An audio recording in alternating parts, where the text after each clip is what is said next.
Unraveling the mystery of those, mastering demonstrative determiners. Hello, English learners. Welcome back to our series on demonstrative determiners. Today, we're going to delve into a fascinating aspect of English grammar, using those as a demonstrative determiner. Specifically, we'll look at how those is used to refer to plural nouns. If you've ever been confused about when and how to use those, this video is for you. Before we dive into the specifics of those, let's quickly recap what demonstrative determiners are.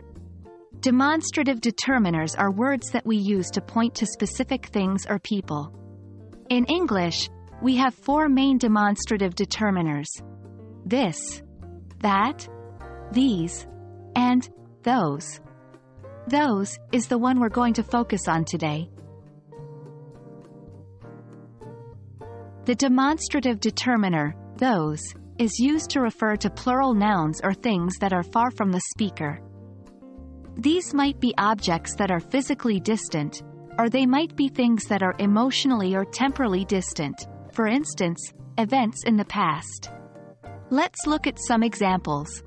Those dogs are very noisy. Those were the days. I don't agree with those ideas.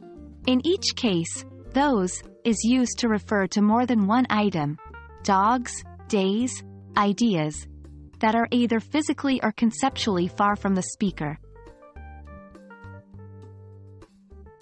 Now let's get some practice. Remember, using those correctly can greatly enhance your English fluency. Let's go through some sentences together. Those cookies look delicious.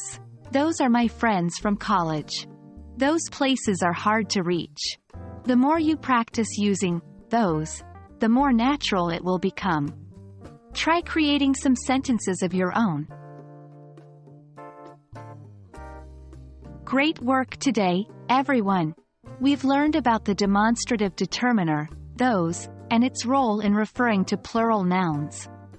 Remember, those is used for objects, ideas, or people that are far from the speaker or listener, whether in terms of physical distance, time, or emotional connection. I hope this video has been helpful in your journey to mastering English grammar. Remember, practice makes perfect, so keep using those in your daily conversations.